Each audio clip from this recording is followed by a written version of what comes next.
mois de février de chaque année est considéré comme l'histoire des Noirs ici aux États-Unis d'Amérique. C'est donc l'occasion de célébrer les grandes réalisations faites par des Afro-Américains telles que les inventions, les recherches, les publications. Et cette année, le thème, c'est Afro-Américains et les arts.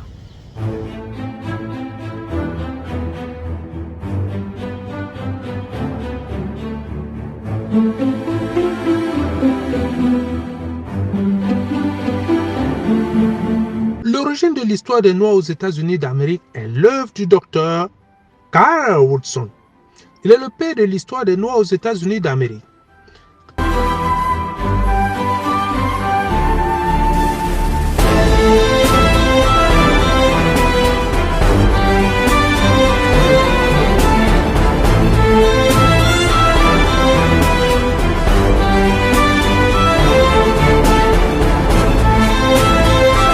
Qui était le docteur Carl Woodson?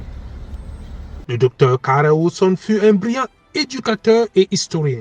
C'est lui qui avait commencé à promouvoir et éduquer les gens sur l'histoire et la culture des Noirs en 1926. Et l'enseignement de l'histoire des Noirs s'est très vite répandu dans les écoles publiques. Le docteur Carl Woodson avait choisi la deuxième semaine du mois de février comme la semaine de l'histoire des Noirs.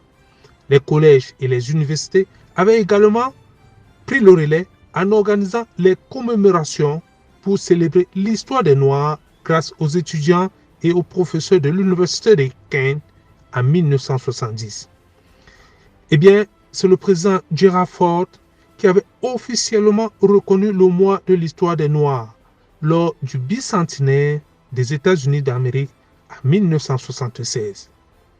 Le président Gerald Ford avait appelé les Américains à saisir l'occasion d'honorer les réalisations faites par des Afro-Américains dans tous les domaines d'activité tout au long de l'histoire de l'Amérique et de se concentrer vers le progrès et la recherche.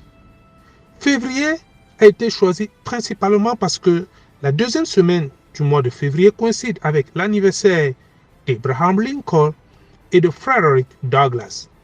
Abraham Lincoln avait joué un rôle important dans l'émancipation des esclaves. Et Frederick Douglass, un ancien esclave, était un leader éminent du mouvement abolitionniste.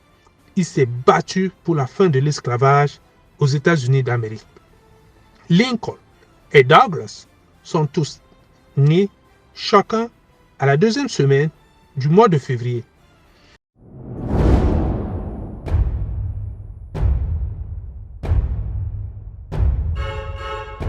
Le mois de l'histoire des Noirs n'a pas d'organisme de coordination.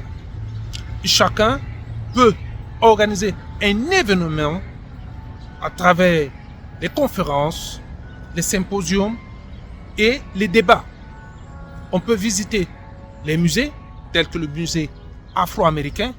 On peut lire les livres publiés par les Afro-Américains.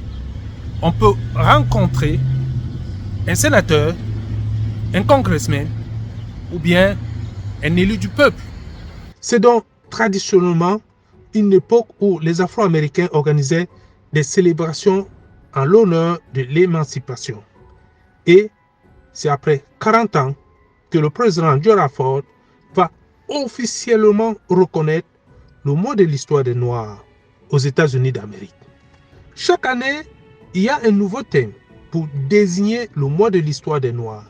Et le thème de cette année 2024, c'est Afro-Américains et les arts. Les Afro-Américains ont façonné et contribué à l'amélioration des arts américains.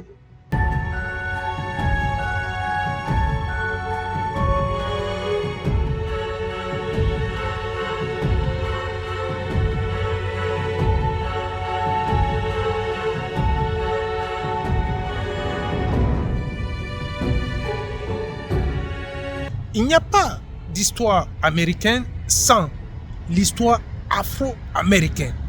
Et l'expérience noire est intégrée dans tout ce que nous considérons comme l'histoire américaine, déclarait Sarah Clapper.